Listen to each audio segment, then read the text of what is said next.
ತೊಗರಿಗೆ ಸುಮಾರು ಒಂದು ಪಾಕೆಟನ್ನು ಹಾಕಿದ್ದೆ 3 ಎಕರೆಗೆ 3-3.5 ಎಕರೆಗೆ ಸುಮಾರು ಒಂದು ನಮಗೆ ಒಂದು 10 ಕ್ವಿಂಟಾಲು ತೊಗರಿ ಆಯಿತು. ಸುಮಾರು 7,200 ರೂಪಾಯಿಗೆ ರೇಟ್ ಸಿಕ್ತು ನನಗೆ. ಅದರಲ್ಲಿ ಒಳ್ಳೆ ಲಾಭದಾಯಕ ಆಯಿತು ತೊಗರಿಯಲ್ಲಿ. ಈಗ ಅದ್ರ ಜೊತೆಗೆ ಕಡಲೆಕಾಯಿ ಹಾಕಿರ್ತಕ್ಕಂಥವ್ರಿಗೆಲ್ಲ ಕಡಲೆಕಾಯಿ ಜೊಟ್ಟಾಯಿತು, ಲಾಭ ಹಸಲು ಕೂಡ ಸಿಗಲಿಲ್ಲ. ನಾನು ತೊಗರಿ ಹಾಕಿರೋದ್ರಿಂದ ಏನಾಗುತ್ತೆ ಅಂದರೆ ನಾನು ವರ್ಷದಿಂದ ವರ್ಷಕ್ಕೆ ಬೆಳೆಯನ್ನು ಬದಲಾಯಿಸ್ತೀನಿ ನಾನು. ಹಂಗಾಗಿ ನನಗೆ ಇಳುವರಿನೂ ಚೆನ್ನಾಗಿ ಸಿಗುತ್ತೆ, ಕೈನೂ ನನ್ನ ಲಾಭನೂ ಚೆನ್ನಾಗಿ ಬರುತ್ತೆ. ಅದರ ಮಧ್ಯೆ 1 ಎಕರೆಗೆ ನಾನು ಹರಳು ಹಾಕಿದ್ದೀನಿ. GKVKಯಿಂದ ನನಗೆ ಒಂದು ಪಾಕೆಟ್ ಹರಳನ್ನು ಕೊಟ್ಟಿದ್ದರು. ಆ ಹರಳನ್ನು ಹಾಕಿರೋದ್ರಿಂದ ಈಗ ಅಲ್ಲಿಂದ ಇಲ್ಲಿ ತನಕ 4 ಸರಿ ನಾನು ಹರಳು ಕಟಾವು ಮಾಡಿದ್ದೀನಿ.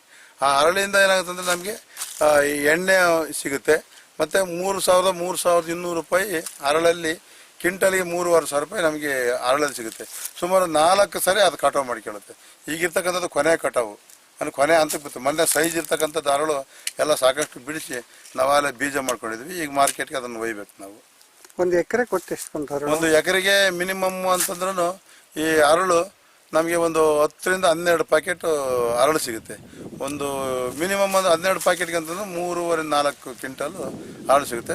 ಅಲ್ಲಿಗೆ 4-3-12 ಅಂದರೆ 3,500 ರೂಪಾಯಿ ಅಂತ ಕಟ್ಕೊಂಡು 15,000 ರೂಪಾಯಿ ನಮಗೆ ಇದಾಗುತ್ತೆ. ಖರ್ಚು ಎಷ್ಟಾಗುತ್ತೆ? ಖರ್ಚೆಲ್ಲ ಸೇರ್ಕೊಂಡು ಒಂದು ಎಕರೆಗೆ ಅಂತಂದ್ರೆ ನಾವು ತೊಗರಿ ಮತ್ತು ಹರಳು ಜೊತೆಗೆ ಮಾಡೋದ್ರಿಂದ ಅದ್ರ ಲೆಕ್ಕಾಚಾರ ಒಂದು 2,000 ರೂಪಾಯಿ ಖರ್ಚು ಬರ್ಬೋದು. ಬೀಜ ಸಬ್ಸಿಡಿಯಲ್ಲಿ ಕೃಷಿ ಅಧಿಕಾರಿಯಲ್ಲಿ ಸಿಗುತ್ತೆ. ಸುಮಾರು ಒಂದು 300 ರೂಪಾಯಿ 250-300 ರೂಪಾಯಿ ಪ್ಯಾಕೆಟ್.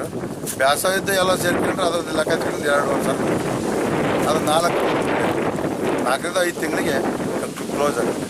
ನಮ್ಗೆ ಹೆಚ್ಚು ಲಾಭದಾಯಕ ಅಂದರೆ ತೊಗರಿ ಮತ್ತು ಹರಳಿಂದ ನಮಗೆ ಸಾಕಷ್ಟು ಲಾಭದಾಯಕ. ದಯಾನಂದ್ ಅವರೇ, ನಿಮ್ಮೆಲ್ಲ ಸಮಗ್ರ ಕೃಷಿಯನ್ನು ನೋಡಿ ಭಾಳ ಸಂತೋಷ ಆಯಿತು. ತಾವು ಇನ್ನಿಷ್ಟು ಮತ್ತಷ್ಟು ಮಾದರಿಯಾಗಿರ್ತಕ್ಕಂಥ ಕೃಷಿಯನ್ನು ಮಾಡಲಿ, 4 ಜನರಿಗೆ ಇನ್ನಿಷ್ಟು ಉದ್ಯೋಗ ನೀಡಲಿ, ಆಮೇಲೆ ಈ ಪರಿಸರ, ಈ ಸಾವಯವ ಕೃಷಿಗೆ ಸಾಕಷ್ಟು ಕೊಡುಗೆ ನೀಡಲಿ ಅಂತೇಳಿ KisanWarta.com ತಮ್ಮನ್ನು ಹೃದಯಪೂರ್ವಕವಾಗಿ ಅಭಿನಂದಿಸುತ್ತದೆ.